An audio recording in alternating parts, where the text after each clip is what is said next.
আমার চাচাতো ভাই একদিন আমাকে ১,০০০ টাকার একটি নোট দেখিয়ে বলল, নেহা, এই ১,০০০ টাকা আমি তোকে দিয়ে দিব যদি তুই আমার সাথে একটি কাজ করস।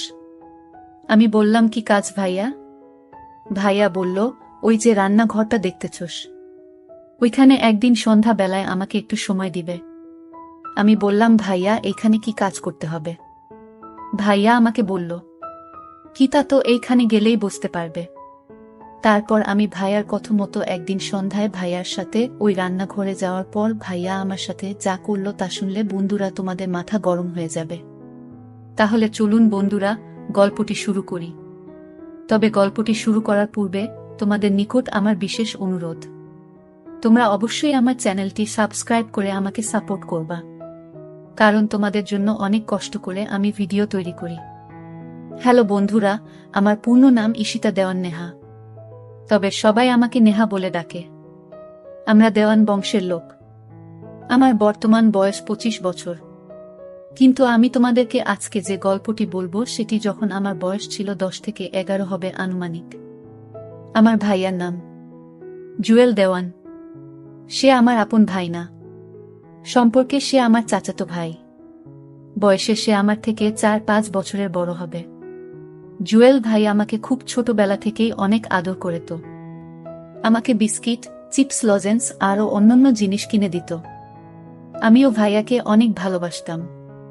আমার যখন বয়স ৭ থেকে ৮ হবে, তখন আমি একটি আম বাগানে আরও অন্যান্য মেয়েদের সাথে দৌড়াদৌড়ি করছিলাম।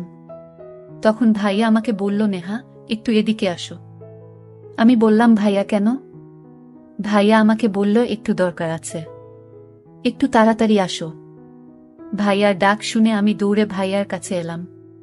ভাইয়া তখন আমাকে একটি আম গাছ দেখিয়ে বলল, নেহা, ওই যে গাছটাতে দেখা যাচ্ছে অনেক পাকা পাকা আম, তুমি কি ওই গাছের আম খাবে? আসলে ওই গাছের আম দেখে আমার লোভ লেগে যায়। আমি বললাম, ভাইয়া আমি খাবো, তবে পারবো কিভাবে? গাছের ডাল তো একটু উপরে। ভাইয়া বলল, নেহা, আমি হাত বাড়িয়ে লাগ পাচ্ছি না, তবে আম খাওয়ার একটি উপায় আছে। আমি বললাম, ভাইয়া কি উপায়? কিভাবে আমগুলো পারা যায় একটু বলো না। আমি আম খাবো। গাছের মধ্যে পাকনা আম ঝুলে রয়েছে, দেখতে অনেক সুন্দর লাগছে। আমার মনে হয় আমগুলি অনেক মিষ্টি হবে। আসলে আমগুলি দেখেই আমার খুব লোভ লেগে যায়। আমের কালারটাও ছিল অনেক সুন্দর। মনে মনে ভাবলাম, যে করেই হোক আমি এই আমগুলি খাবো। আমি ভাইয়াকে বললাম, ভাইয়া কিভাবে আমগুলো পারা যায়? ভাইয়া বলল, নেহা, এক কাজ করো, আমি তোমাকে উঁচু করে ধরি, তারপর তুমি হাত বাড়িয়ে আমগুলো পারো। আমি আমগুলোর লোভ সইতে পারলাম না। আর ভাইয়ার মনে মনে যে ভিন্ন রকম চিন্তা তা আমি তখন বুঝতে পারি নাই। তারপর ভাইয়া যেভাবে বলছে সেভাবেই আমি কাজ করতে শুরু করলাম। এক পর্যায়ে আমরা বেশ কিছু আম পাড়তে সক্ষম হলাম। খুব পাকা পাকা আম। আমগুলো পাড়ার পর সেখানে আমরা পেট ভরে খেলাম। ভাইয়া আমাকে বলল, নেহা, এবার আম খাওয়া হয়েছে, তোমার পেট ভরেছে, তুমি খুব মজা পেয়েছে?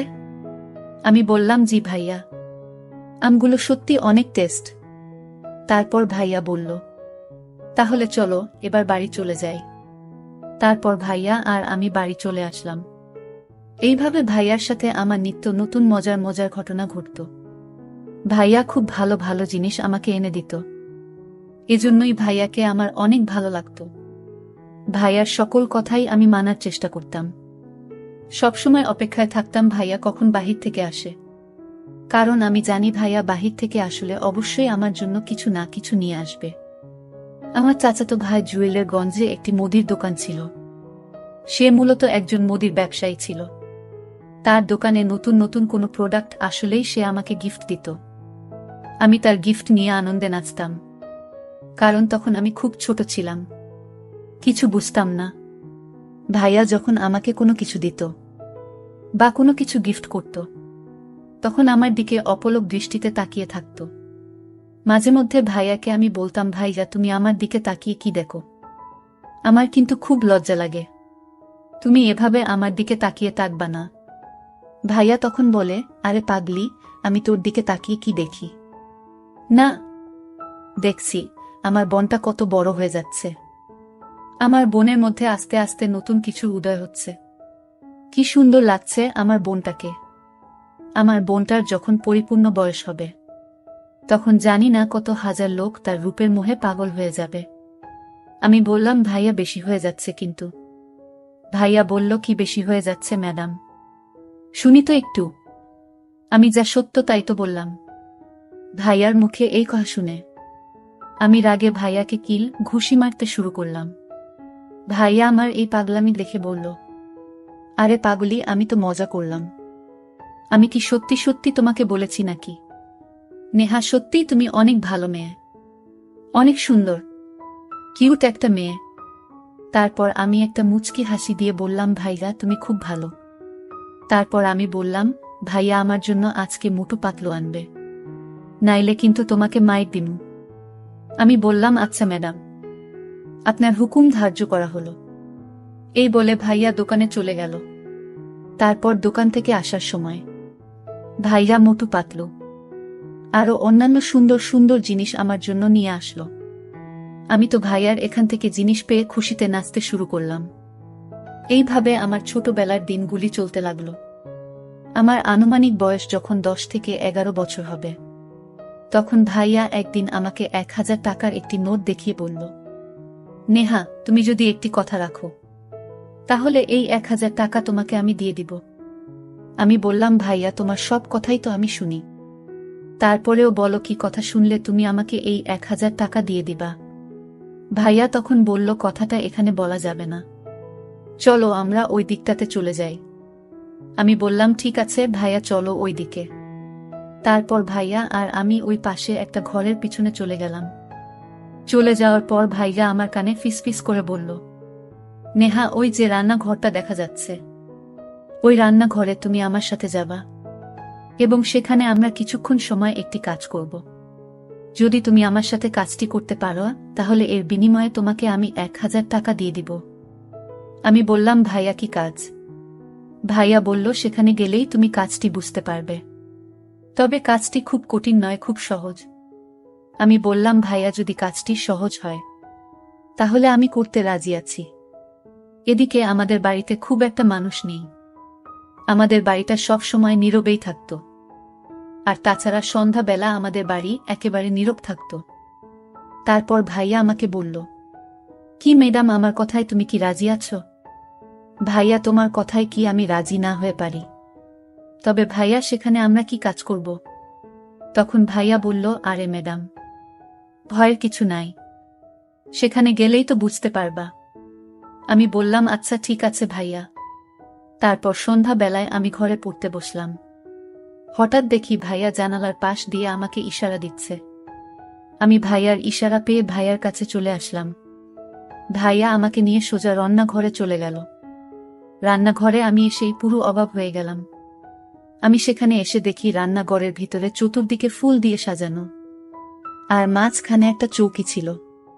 এই চৌকিতে অনেকগুলো ফল কেটে সুন্দর করে সাজিয়ে রেখেছে। আমি বললাম, ভাইয়া, এসব দিয়ে তুমি রান্নাঘরে কি করবা? আর আমি বা এখানে কি করব? তখন ভাইয়া আমাকে বলল, একটু অপেক্ষা করো, তাহলেই তুমি সবই বুঝতে পারবা। তারপর আমি বললাম, আচ্ছা ঠিক আছে ভাইয়া। তারপর ভাইয়া আমাকে বলল, নেহা, আমি তোমাকে একটা কথা বলবো, আর এই কথাটা 7 বার বলে এই ফলগুলোর উপর একটি ফু দিবা। তারপর তুমি আমাকে এই ফলগুলি খাইয়ে দিবা। কিন্তু এই যে দেখতেছ মাঝখানে ফলটা, এই ফলটা আমি তোমাকে খাইয়ে দিব, কিন্তু একটা শর্ত হলো, এই ফলটি খাওয়ার পর বিচিগুলো তুমি আমাকে দিয়ে দিবা। আমি বললাম, ঠিক আছে ভাইয়া। তারপর আমি ভাইয়াকে বললাম, ভাইয়া, আমি যদি এইটুকু কাজ করতে পারি, তাহলে তুমি কি আমাকে 1000 টাকা দিয়ে দিবা? ভাইয়া মুচকি হেসে বলল, হ্যাঁ ম্যাডাম, তুমি যদি এই কাজটুকু করতে পারো, তাহলে তোমাকে আমি 1000 টাকার নোট দিয়ে দিব। আমি ভাইয়ার কথায় খুব খুশি হয়ে গেলাম। এটা তো আমার জন্য কোনো ব্যাপার না, কিন্তু আমি বুঝতে পারছিলাম না যে এই কাজটাই আমার জীবনের সবচেয়ে বড় ভুল কাজ হতে যাচ্ছে। তারপর আমি ভাইয়ার কথা মতো আমাকে উনি একটি বাক্য শিখিয়ে দিলেন। সম্ভবত এটা কোনো ভিন্ন ধর্মী বাক্য হবে মনে হয়। এই বাক্যটা 7 বার পরে ফলগুলোতে ফু দিলাম। 7 বার ফু দেওয়ার পর ভাইয়াকে আমি ফ্ল্যাটের চারপাশের সবগুলো ফল খাইয়ে দিলাম, কিন্তু ফ্ল্যাটের মাঝখানের ফলটা রেখে দিলাম। মাঝখানের ফলটা ভাইয়া আমাকে খাইয়ে দিল। তখন আমার বয়স খুব কম। কি হচ্ছে আমার সাথে কিচ্ছু আমি বুঝতে পারছি না, শুধু ভাইয়ার কথা বোকার মতো পালন করে যাচ্ছি। তারপর ভাইয়ার সমস্ত কথা আমি মানতে শুরু করলাম। ভাই আমাকে বলল, নেহা, এই ফলটি ভালো করে তুমি খাবে, কিন্তু এর বিচিগুলো এই প্লেটে রাখবে। বিচিগুলো এই প্লেটটাতে রাখার পর পরেই তোমার কাজ শেষ। আমি বললাম, ভাইয়া, এটা তো খুব সহজ কাজ, আর এটা আমি খুব সহজেই করতে পারবো, আর এটার জন্য তোমাকে এত কিছু করার প্রয়োজন কি? তখন ভাইয়া একটা মুচকি হাসি দিয়ে বলল, নেহা, আগে কাজ শেষ হোক, তারপর তোমাকে বলছি। আমি বললাম, আচ্ছা ঠিক আছে ভাইয়া। আমি ফলগুলো খাওয়ার পর এর বিচিগুলো একটা প্লেটে রাখলাম। তারপর ভাইয়া আমাকে কি যেন বলে আমার দিকে লক্ষ্য করে একটি লম্বা ফু দিল। ফু দিয়ে আমাকে বলল, নেহা, এবার তুমি যাও, তোমার কাজ শেষ। 1000 টাকা তিনি আমার হাতে ধরিয়ে দিয়ে বলল, এই নাও তোমার কাজের বিনিময়, এবার তুমি চলে যাও, কাল কথা হবে, এখন অনেক দেরি হয়ে যাচ্ছে। নেহা, লক্ষ্মী মেয়ের মতো এবার বাসায় চলে যাও। আমি ভাইয়ার কথায় বাসায় চলে আসলাম। এসে আমি খাওয়া দাওয়া করে ঘুমিয়ে পড়লাম। কিন্তু সকালে ঘুম থেকে উঠতেই আমার মধ্যে এক আমূল পরিবর্তন লক্ষ্য করা গেল। যেদিকেই তাকাই আমি শুধু ভাইয়াকে দেখতে পাই। মনে হচ্ছে ভাইয়া আমাকে ডাকছে। মনে মনে আমি ভাবলাম, আমার কি হয়ে গেল, কেন এমন হলো? তবে কি ভাইয়া আমার সাথে প্যারানর্মাল জাতীয় কিছু করে ফেলেছে? আমার কাছে কেন জানি মনে হলো আজকেও আমি সন্ধ্যার সময় রান্নাঘরে যেতে হবে। রান্নাঘর যেন আমাকে টানছে। সন্ধ্যা হতেই আমি চুপি চুপি রান্নাঘরে চলে গেলাম। গিয়ে দেখি ভাইয়া আমার জন্য বসে আছে, অপেক্ষা করছে। আমি যেতেই ভাইয়া আমার সাথে তখন এক অন্যরকম আচরণ করা শুরু করলো, যে আমি তোমাদেরকে মুখের ভাষায় বলতে পারবো না। খুব বাজে আচরণ। ভাইয়ার আচরণ দেখে আমি তো পুরাই অবাক। কিন্তু ভাইয়া আমার সাথে যে এত খারাপ ব্যবহার করবে তা আমি কখনো কল্পনাও করি নাই। ভাইয়া আমার সাথে এত কিছু করতেছে, তাও আমি কিছু বলার সাহস পাচ্ছি না। আমি যেন অন্যরকম হয়ে গেছিলাম। আমি তার হুকুমের গোলাম হয়ে গেছিলাম।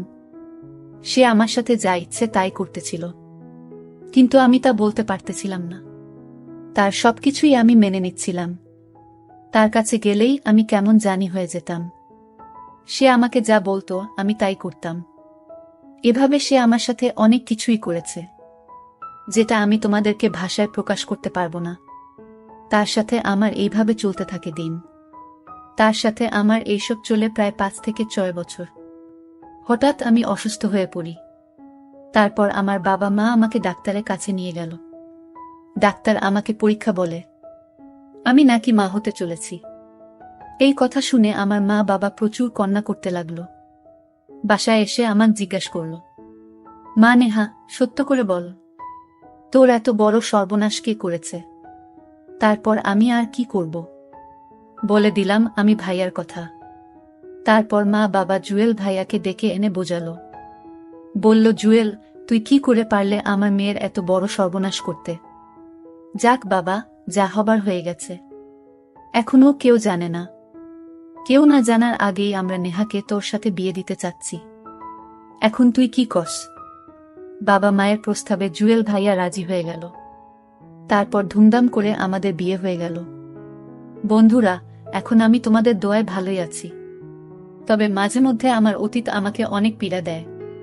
মনে মনে ভাবতাম, যদি জুয়েল ভাইজা আমাকে বিয়ে না করত, তাহলে আমার কি হতো? আমার মরা ছাড়া কোনো রাস্তা থাকতো না। তো বন্ধুরা, আমার মতো তোমাদের জীবনেও এরকম ধরনের দুর্ঘটনা ঘটতে পারে, তাই তোমরা সাবধানে থাকবা। তবে তোমরা কারো সাথে কোনো প্রকার দুর্ঘটনা করার সময় তাকে খুব ভালোভাবে বুঝে শুনে তারপর তোমরা একটা কিছু করার সিদ্ধান্ত নিবা। নইলে একটি ভুলের কারণেই তোমাদের সারা জীবন পস্তাতে হবে। বন্ধুরা, ভিডিওটি যদি ভালো লাগে তাহলে একটি লাইক দিন। আর তোমরা যদি এইরকম ধরনের ইন্টারেস্টিং ভিডিও পেতে চাও, তাহলে দয়া করে আমার চ্যানেলটি সাবস্ক্রাইব করো। পরিশেষে তোমাদের সুস্বাস্থ্য কামনা করি।